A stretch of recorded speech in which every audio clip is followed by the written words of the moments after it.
because I am. I'm really sick. Well, I'm not sick anymore. I'm like getting over being sick. So I don't know why, but in like toward the end of me being sick, I like start to lose my voice. I start to cough more. My throat's super dry. I sound more sick when I'm getting over being sick, if that makes any sense. Ugh, it was miserable. My kids got me sick, and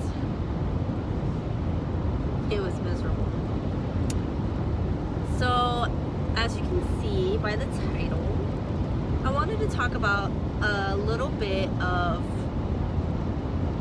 I guess, why I got into veterinary technology, yeah, vet tech school, why I decided to go to vet tech school. And, sorry, I'm really mucusy. And I just wanted to talk a little bit about, like, what are some of the things that led me to go to vet tech school, why it took so long to finally go to vet tech school, and just really highlight as a kid, like, some of the cute things that I always used to do and I always used to talk about. So, growing up, I've always had an obsession with animals. I know everybody who's in the animal field always says that, but I'm telling you, it was crazy. If anybody knows me, so if you guys know me, you guys know that I have friends and stuff that I'm close with, and a lot of my friends who know me, who truly know me ever since I was a kid, knows that I've always had an obsession with animals. You know, I used to sit in my house, not play outside, but I used to sit in my house, and unless my brother convinced me to go out, then I'd go outside.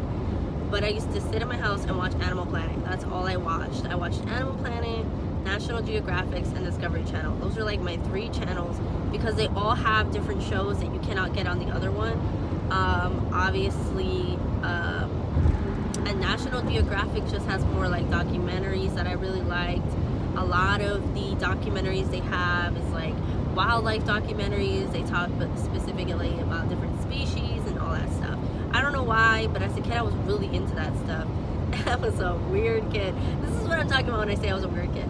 I was a weird kid, okay? I like that stuff. I don't know, I just was always into that kind of thing, those kind of things. Anyways, so Animal Planet had all the cool shows. When I was a kid, the cool shows were different than now. The shows now are like Lone Star, or not Lone Star, Lone Alaska Police, or whatever. It's like all these weird, like, one is like Texas, like the Fish and Wildlife people. It's like stuff like that. I'm not really into that, but because that's more like cops, and I'm not really into that like cop show. Original Cops was good, but I don't know, the newer stuff is not really my jam. But anyways, so Crocodile Hunter, my R.I.P. to Steve Irwin. That's my dog right there.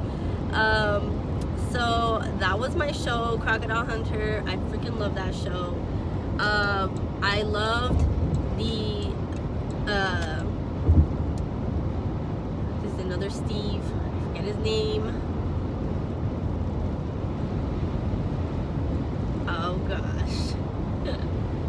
There's another Steve name. Oh my gosh, I literally just watched him. He still has a show to this day, but it's called something else. Well, whatever. It's another guy, Steve.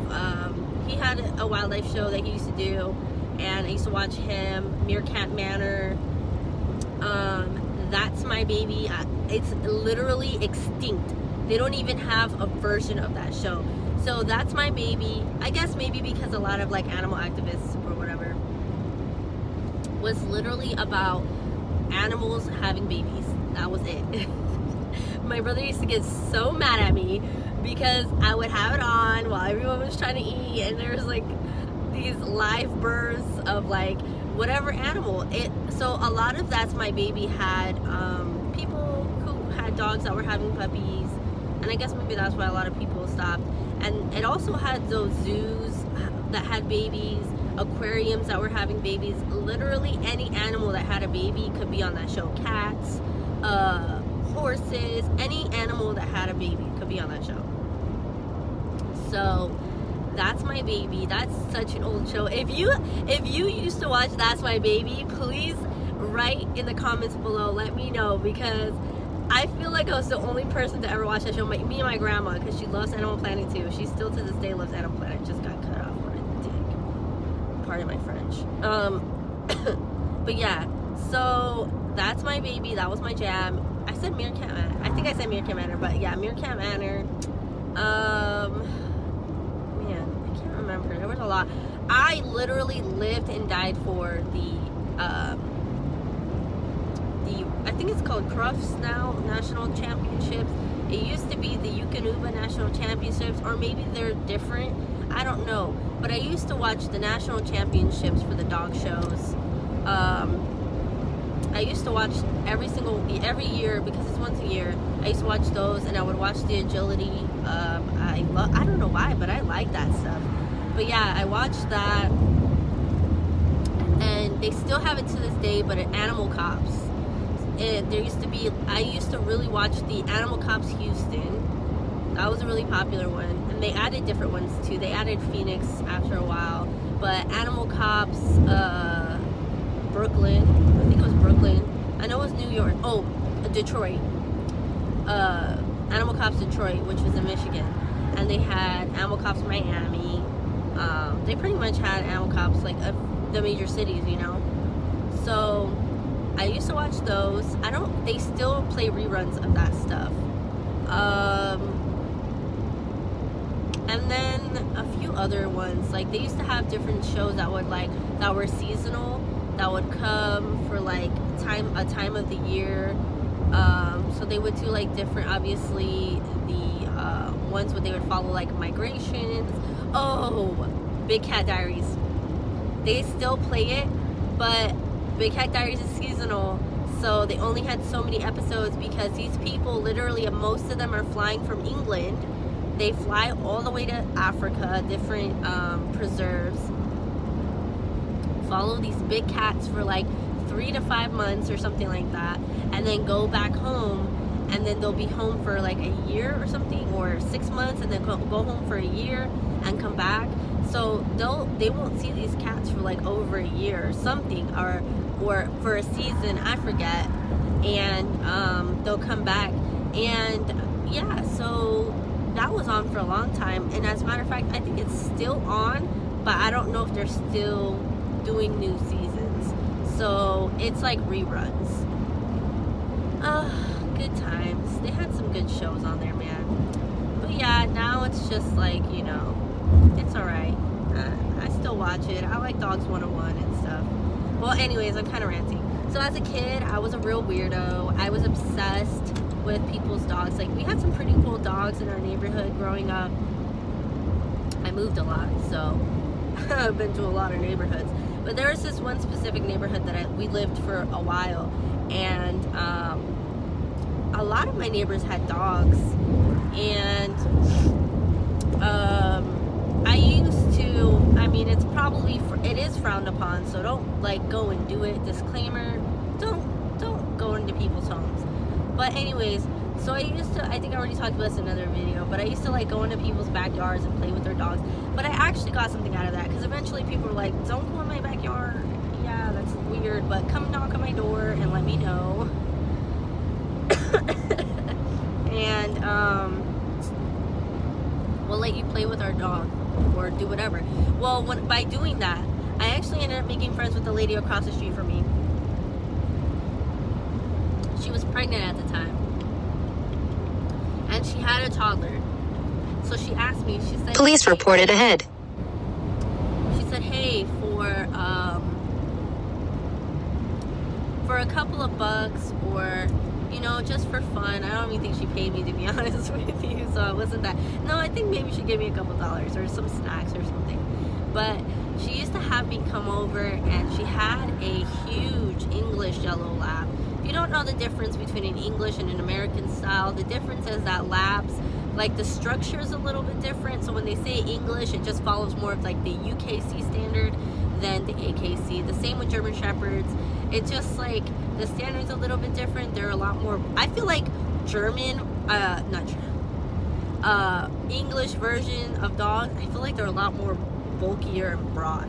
But that's just me. I like the look. I like the stocky versions of these dogs. But anyways, so the lady had like an English style yellow lab, and he was very fair yellow, so it's more like very pale yellow. And then she had a Basset Hound. He was so cute, big dog. He was a big boy, and you know, they took a lot out of her. So she'd say, you know, if you want, you can come over, give them a bath, and walk them. So I did that, and her yellow lab was very strong. So I used to have my cousin help me but he ended up dragging her down the street. Oh gosh, that was so funny. It's messed up. If she's watching this, I'm sorry, but that was so funny. I don't know if you remember. My cousin Bola, we call her Bola because when she was a baby, she looked like a little bolita. So she, you know, it was like, oh, let me help you. I was like, yeah, help me. And this dog took off and dragged her across the street. I forgot about that. Oh my gosh, that's so... oh man, that's mean, but it was funny. Now thinking back on it, it's really funny, but whatever. So yeah, that dog was really strong. So I did that for a little while. And then there was another neighbor that lived like down the street across the other way. So like once you got to that 4-way stop, she was like on the other side. She had, I wouldn't say I call them my neighbors because, you know, yeah, if you're in walking distance, I'm gonna go to your house. So she had she had some Italian Greyhounds. I used to love playing with them. They're very fragile little dogs. If you know Jenna Marbles, shout out Jenna Marbles. She has Italian Greyhounds, and now a big greyhound. Yes, I watch her, so check out Jenna Marbles. She's awesome. I've been watching her since she made her little funny videos in the beginning. I've been watching her for a long time. Anyways, so who else?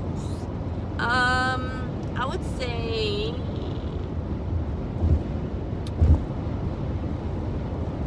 yeah. So I would say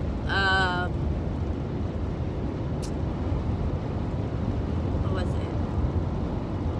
What else? Okay, so they had like a really mean boxer down the street. I didn't like playing with that dog because he was just freaking mean. He was a meanie bo beanie, very aggressive. It could have just been that he was in his yard, but even when she walked him, he was still very mean. And then eventually my literal next door neighbor, I used to go into her backyard and play with her puppies. She was a dachshund, mini dachshund breeder, and I would play with her puppies. And then finally she's like caught me and was like, hey, I was wondering who's coming in. Don't come in the side of the gate. Like if you want to play with them, just come in and play with them, and then, you know, do your thing, go home. So I ended up getting a puppy from her when I was young, and that was my first ever dog. But before that, I begged my mom for a dog. She refused to give me a dog. It's, you know, you're irresponsible. And then she made a bet with me. She said, the only way that you can get a dog is if you know everything about that dog. Like all the aspects of the breed, like everything about that dog, right? So I don't know what kind of dog I want. I just want a dog. So I went to the library every single day after school, and I read every dog book there was. And the 200 dog breed book or whatever it was called. I have like a bunch of dog breeds in there. All the information. I used to read that thing like it was my freaking Bible. And yeah, you know, I've always loved animals. It's always been a passion of mine. When I lived with my aunt up north, we lived with her, and she owned 2 quarter horses. She also had a golden retriever named Ben. He was so cute. R.I.P. Ben. He passed away from stomach cancer. many years ago, but he was a wonderful dog, great dog. He was just a great dog, man. Except for that one time I slipped on the ice. I have a lot of funny stories. So when I was like 8, this is when we lived with my aunt, and you know, up in Illinois by Chicago, but more the suburbs because my aunt's fancy. So we lived with her, and her golden retriever was a smart dog, you know, it was a great family dog, a little stupid. She used to get so mad at him because he'd itch his butt on the carpet and leave poop stains everywhere, but you know, now after learning about it, all she had to do was go get his glands expressed. They were just impacted. Yeah, if your dog's itching his butt, it's probably because he needs to get his glands pressed on and release all that poop particles that's built up in his glands. Just an FYI, people. Those glands is like what helps dogs give off their scent. I don't know what those glands do, to be honest with you. I think lubricate, I don't know what it does. But they can get full of poopy and get those, yeah, get it expressed. Anyways, so she used to get so mad, but he was a great dog. And one time I took him for a walk, and it was so cold outside, and I didn't see on the, like, you know, driveways dip down by the road. I didn't see the part that dipped down, that there was ice there. So as I'm walking down, I slipped, and I was like full in the air, landed on my back, and I was like dead. I had his leash in my hand, and I'm like out of breath, like I thought I was dying. I thought I threw my back out, dude. That thing hurt so bad. And the dog comes back and he looks at me, and he's looking at me, and I'm like, oh my gosh, he's gonna come check on me. Like, what a great dog, like Air Bud, yes. And he started walking back. Oh God, I hate him for this. And he looked me dead in my face, and I had my hand like by my face, and he grabs his leash and starts walking himself back home. He didn't even look back after that. I was dying on the side of the road, and I'm literally crying right now because I felt so abandoned. I'm like, I could be dying right now, and that dog would not care. Oh, I have a cramp. What a jerk, Ben. If you're in dog heaven, I hope you got punished for that one thing you did to me, because that was mean. He just like walks off with his leash. So the only reason why he refused to walk himself is because my aunt taught him that somebody had to be walking, holding his leash in order for him to get walked. So he figures if he walks himself, picks it up and walks, that it would be the same thing. So he just walks himself home. It was freezing outside, so he's like, I'm not even gonna wait for you. And I get to the garage, because I left the garage open so that I could get back in. And I get to the garage, and he's sitting there by the door looking like, dude, open the door, it's cold outside. What a jerk. But yeah, he was a good dog. He was just a little bit, you know, special. And oh man, my aunt had 2 quarter horses, so she wanted me to like do the whole equestrian thing, you know, be a cool equestrian rider, little girl, like the Saddle Club, you know. I don't know if you guys know the Saddle Club.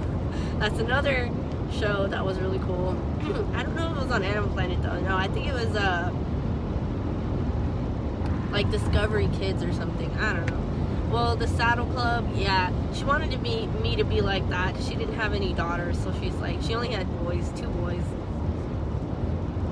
So she's like, yeah, let me do this. I'd go to like riding lessons and stuff with her horses.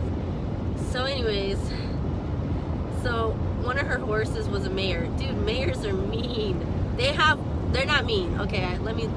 Mares are very picky who they like, right? Mares got an attitude. That's what I feel like. I feel like mare horses, I don't know why, but I've always felt like male horses are more like chill, or geldings, whatever you want to call them, stallions, whatever, you know, if they're neutered or not. But I always felt like they were like more chill, you know.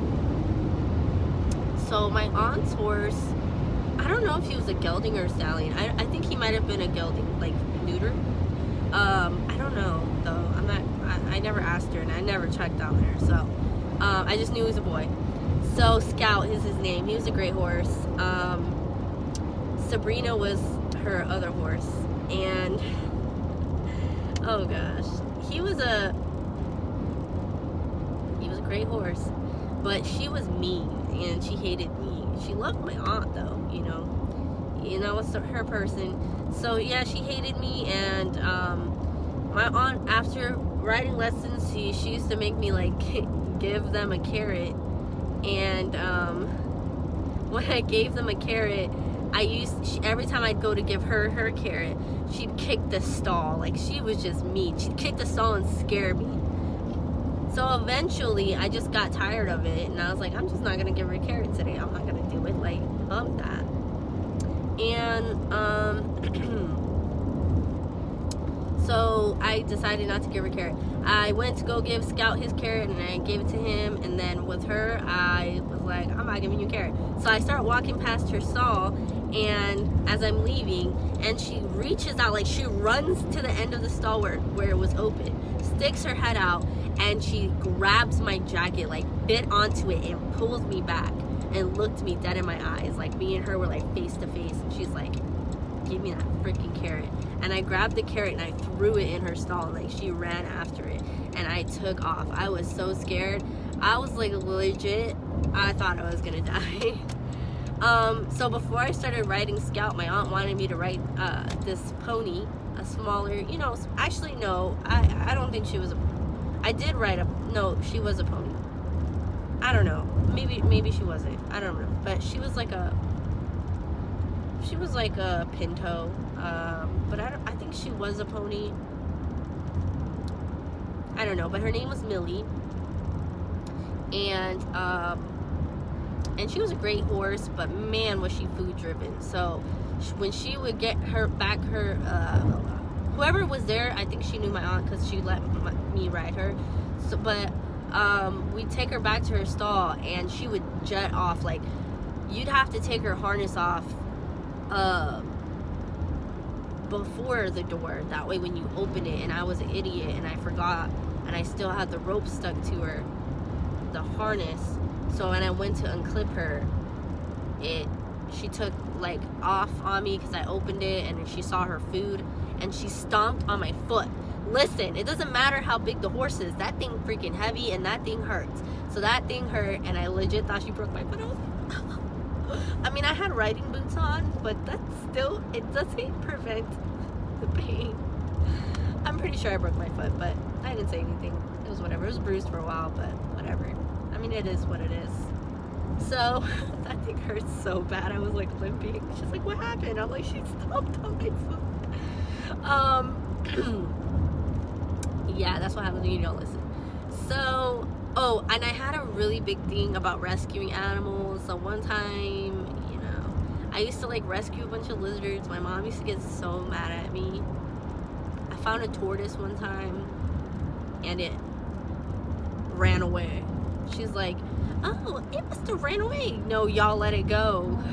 But you know what? It needed to be in the wild. It was a wild tortoise. I was just like, look what I found. It needs a home. You know, everything needed a home. So just to narrow it down, I guess one of the biggest reasons why I joined the field is just because I definitely have a passion for it. I've always loved animals, and it's just something that I really enjoy doing and being around. It's something that I can do, that I have the capacity in my brain to like comprehend, because when I do other things, I find myself not paying attention. I want to do something, go to school, and I want to have a career, not a job. So there's a difference. Like, you can work anywhere. You can, oh my gosh, that was a big alligator. That thing was literally like mouth open, just sitting there. They're huge. Oh my gosh. That's what happens in Florida when it's cold, and during like when the sun's out, all the gators come out. Literally. Oh my goodness, they're huge. Wow. Anyways, I get distracted easy. So yeah, just something that I really enjoy. I like hands-on aspect of things. I like being hands-on and doing things hands-on, and I like that a lot of portion of doing school is like being able to actually do the subjects and like do a hands-on portion and handle the animals and just get a little taste of every aspect of the field. So we'll be working with like wild animals, large animals, and different animals that we're going to be able to experience, which is really nice. And I don't know,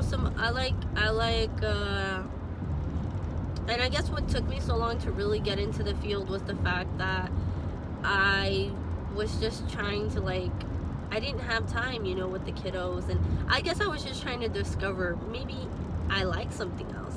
Maybe there's other things I wanted to do, and I've dabbled in a little bit of stuff. And I was in the military first, so I was gonna go to vet school originally, right? So I was gonna get out, go to vet tech school.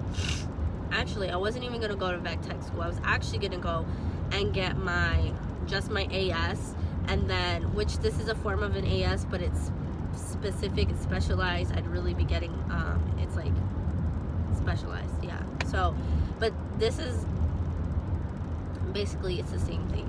So I would just have gone and get my AS and get my BS in zoology, and then probably had gone and specialized. Either I would have went and specialized in the field of zoology, or I would have went to vet school. But I'm kind of glad I went the route that I did, because at the end of the day, that's a lot of debt to put on yourself, a lot of time in school, and I just know me. I needed that time to figure out what I wanted in life, and went to the military, met my husband, had 3 beautiful children. I mean, these are the things I feel like I needed to do to discover myself, and I feel like that's important.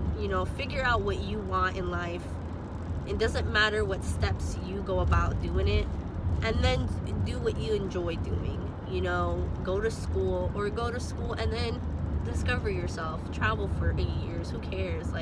But take some time out for yourself, because I needed that in a time in my life where it was really important, and it really helped me learn a lot about myself and the things that I wanted, and what I wanted in life and what I didn't want in life. And then I discovered that I sucked at everything else, and that vet school probably is the wisest choice, because I have zero capacity to hold retain any other information that I've already not learned. So engineering is not my forte, because I suck at math. So yay. And it's probably why I'm not going to become a veterinarian, because I suck at math. But anyways, so that's kind of why I got into the field that I got into. And who knows, I might still go and get my bachelor's and specialize a little bit, but I'll have to see. Depends how this goes. Am I going to like that certain field, the field that I want to get my BS in? If I don't like it, I'm not going to specialize in that, because I don't like it. And since you get a little taste of everything as a vet tech, and in this class in school, and you get to be around horses, around zoo animals, around this, and you get to experience these things, then I get to discover if it's really what I want to do. If it's not what I want to do, then I won't do it. So I'm glad I did this route, because I get to figure out what I enjoy to do, and I get to really focus on that and a time in my life when I'm ready to focus on it. So thank you for watching and spending the whole time watching this, because I know it was boring, but just shared some information and fun facts about me. Thank you for watching, you guys. And if you really enjoy this kind of stuff and talking about my vet and just about me in general, if you really enjoy it, just hit the subscribe button and share, comment, and like. Thank you guys.